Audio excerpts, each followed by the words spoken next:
Downsizing or moving from a home filled with possessions from the past 20, 30, or even 40 or more years can be emotionally difficult.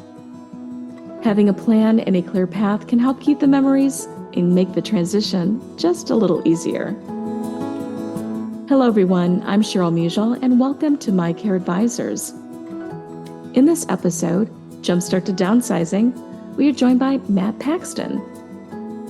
He's a downsizing and cleaning expert, speaker, author, radio personality, and host of the two-time Emmy-nominated television show, Legacy List with Matt Paxton. Well, welcome, Matt. Thanks for joining us today. Thanks for having me. Well, Matt, can you please share with our listeners how your journey started on this path of helping families downsize and also finding that upside to downsizing?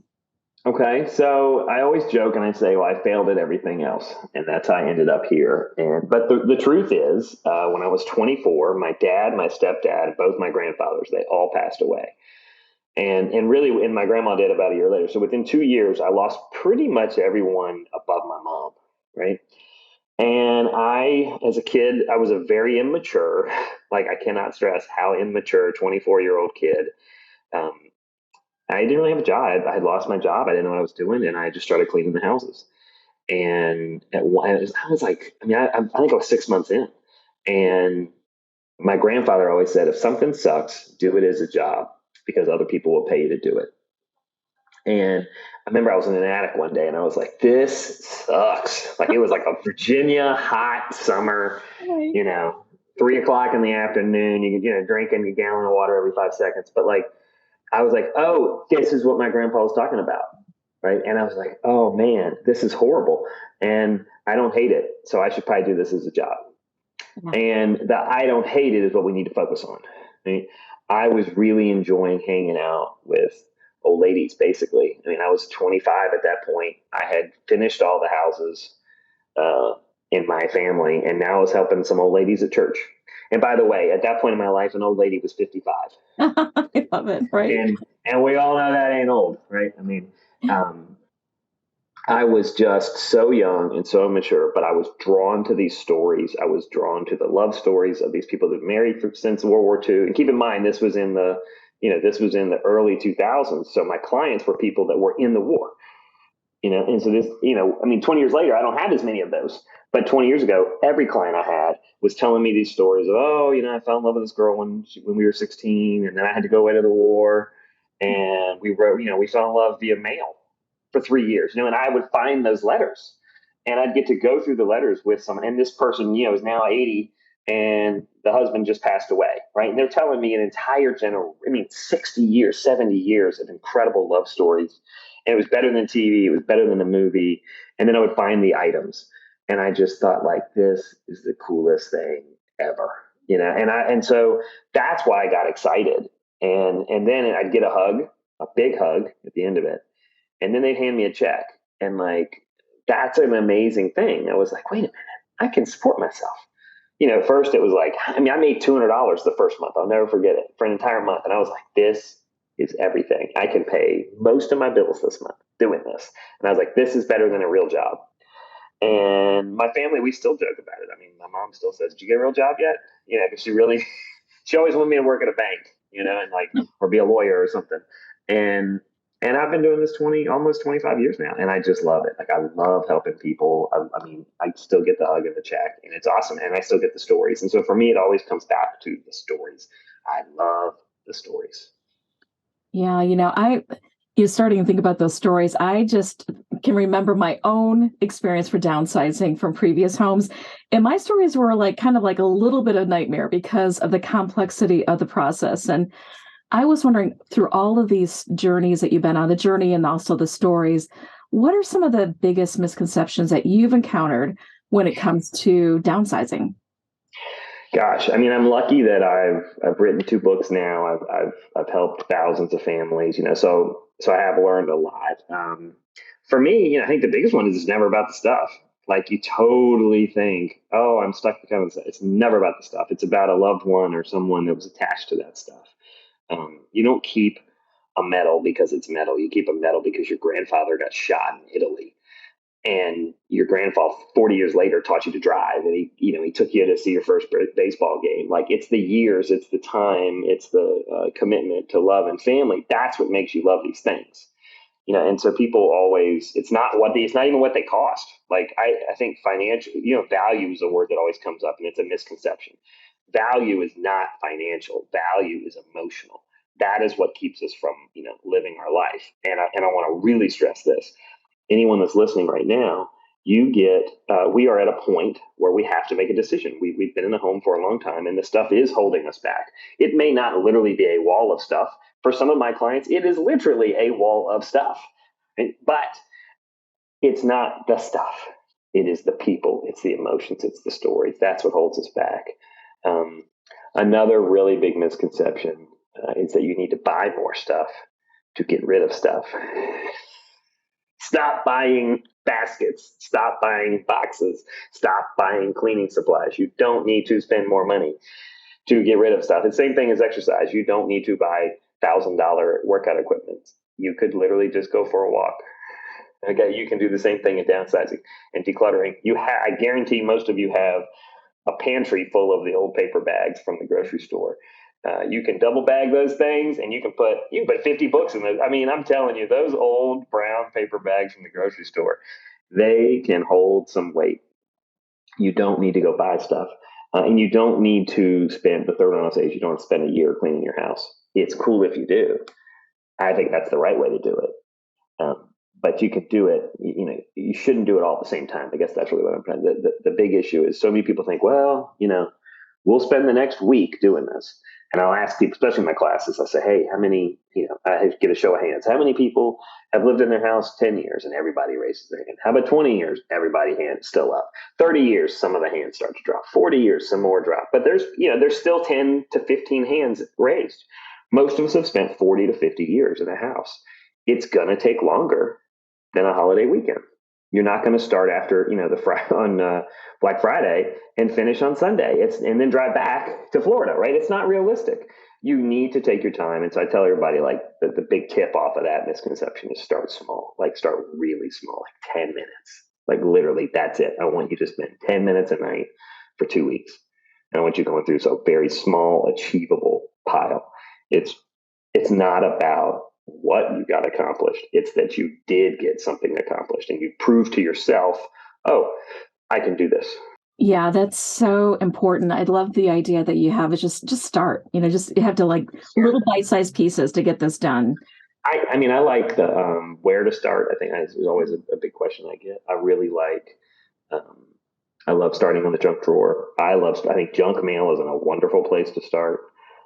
For some of you, just your sink is a great place to start. Like, for some people, I say just for a week, stay committed to washing all the dishes every night.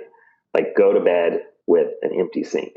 I know that sounds crazy to some of you, but to some of you, that's a big commitment. And if that's big for you, that sounds crazy, then that's all I want you to do. And you're just going to prove to yourself after a week that you can. Bathroom is a wonderful place to start, because if you're going to get emotional over soap and shampoo, then I would like to put you on orders with casting for season 17 right now. Give me a call, right? Like, at the end of the day, it's just stuff, right? And it doesn't matter. Now, what if your grandfather was a soap maker? Right? I mean, this came up the other day with one of my clients. Literally, I couldn't believe it. I'm giving that example about soap, and she's like, oh, and her husband starts laughing. His parents ran a soap company for like 50 years. And so he has a basement full of soap. It smells amazing, but he can't get rid of any of the soap. And so for him, we were like, okay, we're not going to start in the bathroom. With him, we were actually able to start in the office because they didn't really have a lot of emotional stuff there. Well, that makes sense. I mean, I understand it's not really easy parting with those meaningful memories and those moments. And I was wondering, thinking about our listeners, the older adults and their caregivers, what are some of the ways that they could really start this effort for downsizing? Well, I tell you, when you've got a home caregiver, I think this is one of the more important parts. I mean, you have the time. You guys are hanging out, and you're looking for something to do. And I say give it an hour, like every day. Tell a story. You're going to hear me talk about stories nonstop. I love doing like a show and tell at your house with your caregiver. Because, by the way, your family's heard it all. They don't need to hear the stories again. They're done. And they're paying someone to sit there with you, so pay them to hear the stories and do a show and tell. Like every day, pick one item. This I promise you. And this really parlays to my next big misconception. But grab an item and do a show and tell. It's you and the caregiver. That's it. I don't care if it's family caregiver. I don't care if it's a professional caregiver. Like grab that item and tell that story. And the key on the story is really just share whatever you remember. You don't need to remember it all. I mean, like I always talk about I grew up in Virginia, but my grandparents had a farm in Colorado, and they had a little country store. And I have a couple of my legacy list items are from my grandparents' store or from their farm. And I can tell you right now, I can hear the cowboy boots on the wooden floor of this store. I can smell the manure from outside, right? I can smell the peppermint candy that was in the glass jar. I can hear the glass jar top coming off and on because I would basically go work all day, basically baling hay, and I'd get 5 cents, and I'd go to my grandfather to pay me 5 cents, and I'd go to my grandfather's store and I'd buy peppermint sticks for 5 cents. And then my grandma on Friday would let me jam that peppermint stick into an orange. And I would suck the juice of the orange, the peppermint stick, because she was talking about during the Depression, that was their big gift one year. Huh. Like everybody got this during the Depression. Right. Family of 16 kids, they got one orange, one peppermint stick, and everybody took a turn and passed it around. But the point is, like, these are the things I remember about this place. But I can't tell you.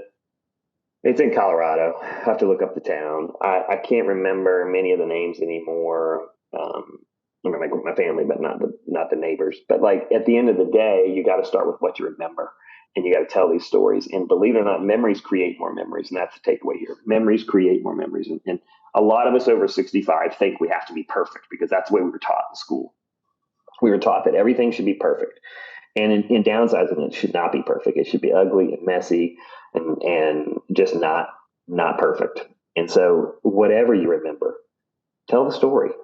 And just tell what you remember. And believe it or not, before you get too far down the road, you'll start remembering other things. And if you're the caregiver listening right now, you need to help document it. This is the key. Documentation is key. Documentation might just be having another family member there to listen. It might be writing points down. It might be just listening, being an active listener. It might be recording on an audio device or a video device. Like it could be anything. But just listen, be present, put your phone down. Don't be checking your messages. Like, just be a part of this experience. And what this really leads to is the biggest misconception is that downsizing is not fun. Is that it's really overwhelming and it's really negative. And I'm going to argue the other side of it. I think downsizing is one of the coolest things I've ever done in my life. Now it's more than a third of my life now. It's actually almost half of my life after next year. I've been doing this, and I have to tell you, it's the coolest thing in the world. Like, you get to find out incredible things about your relatives and your loved ones, and you get to touch the items in the house that create those memories. Like, it's actually the coolest thing you'll do in the next 10 years if you do it right. If you do it wrong, it does suck. But if you do it right, you can really, really enjoy it and share your family memories for the next 5 generations, way past all of us still being here. I really liked what you mentioned about that specific item and all the memories that were surrounding that. And I think about, for older adults, as they look through their house and they start the downsizing, maybe to move to an assisted living facility, you can't, take everything with you. So, those items that they're trying to get to the right person because of that memory, what are some of your tips for doing that? Well, so gosh, we keep hitting all the misconceptions because that's leading really what happened there. A lot of people think nobody wants their stuff. So they're looking around the house right now. And in fact, that's what I wanted to title my book. The book is called Keep the Memories Loose and Stuff, but I really wanted to go with No One Wants Your Stuff. And the publisher wouldn't let me do it.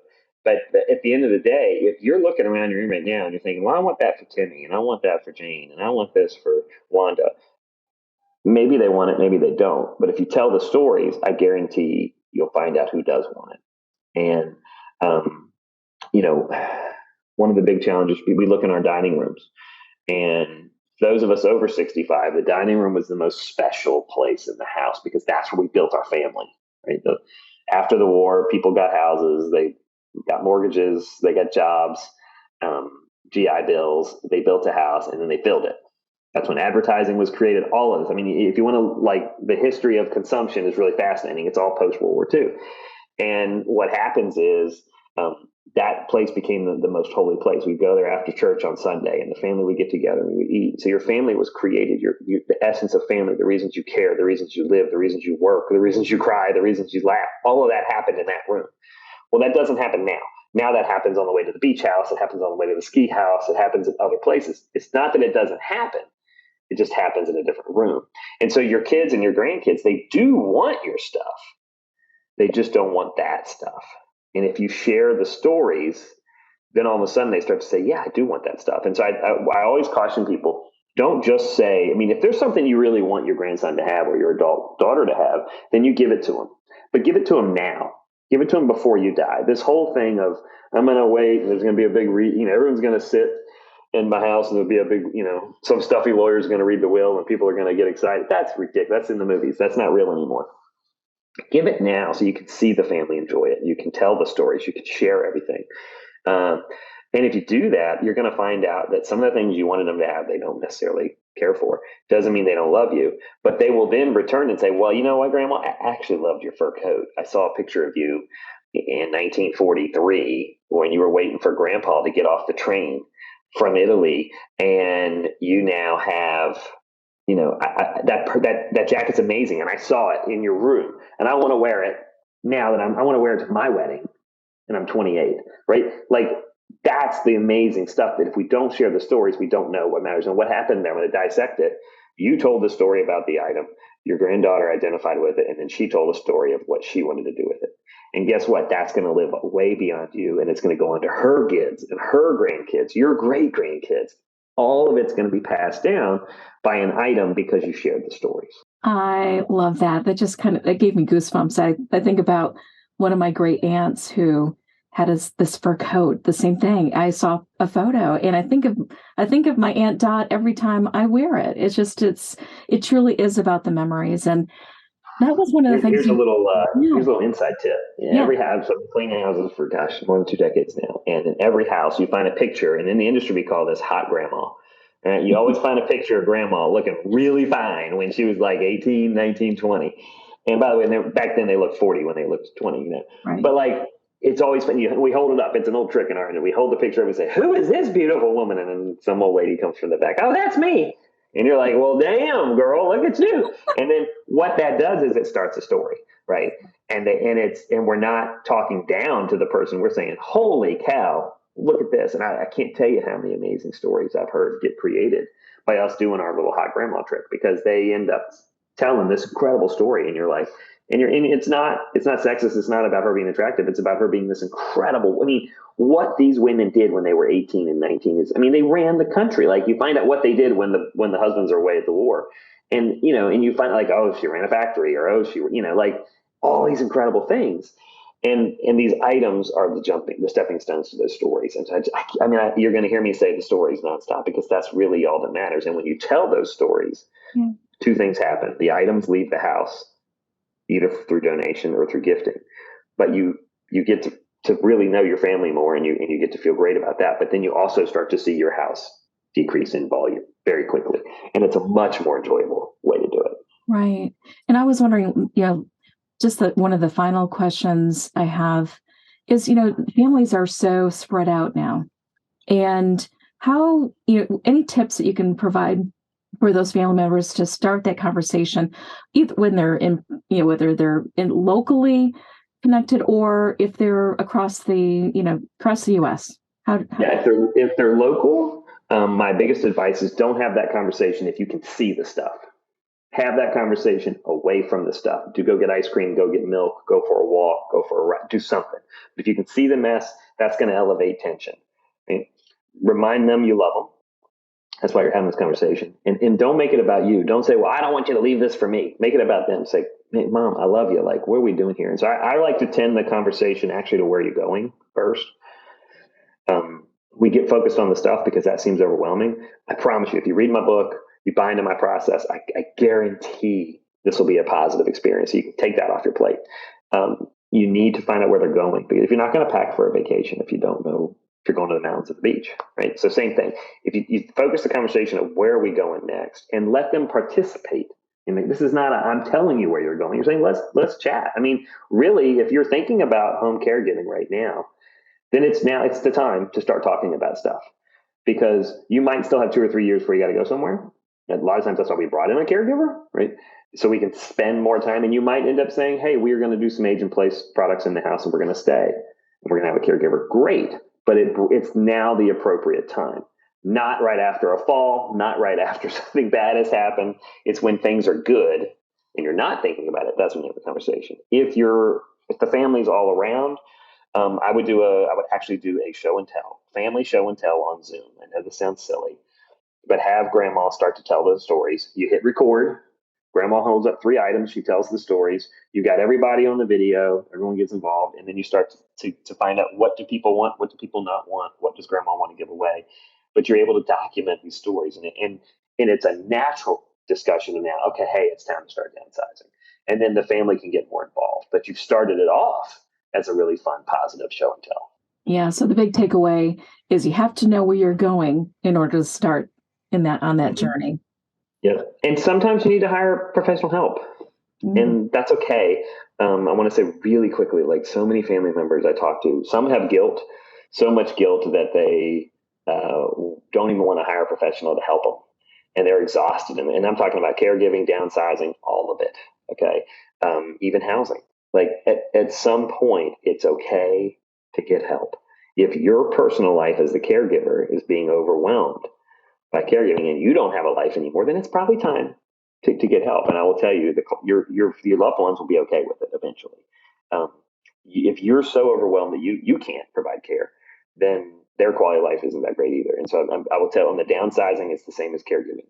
Sometimes you need to bring in some professional help. And just like a caregiver, will do as much or as little as you need. We'll work with you. It could be 1 hour, 2 hours a week. It could be 80 hours in a week. It's whatever the family needs, and we'll help you figure it out. But just make sure you bring in someone you like, that respects your family, and that'll take time with you to really hear those stories. And if you do that, I promise you, it's a positive experience for everybody. Well, Matt, thank you so much for being here today and really highlighting so many upsides to downsizing and really thinking about those memories. And you just have to know where you're going. Any final thoughts, Matt, you want to share with our listeners? Just have fun with it. No matter where you are, everyone else is in the same boat, man. It's hard. And humor is the best way out. We do a lot of humor. You'll see it on my TV show, in my book. We laugh at ourselves a lot, because if you don't laugh, man, this can be hard. So get the stories flowing, have an audience, have fun. And just remember, you love each other. At the end of the day, that's what all the negative energy is from love. And so start with reminding everybody why we love each other. And I promise you it'll be a better situation, whether we're talking about downsizing, caregiving, or even housing. To view resources, show notes, and access more My Care Advisors episodes, visit mycareadvisors.com. You can also subscribe and listen to our podcast on your favorite app. I leave you with this quote from Matt Paxton: "Keep the memories and lose the stuff." Choose to be inspired to live the best life every day. Thank you for listening. We are grateful to be your guide.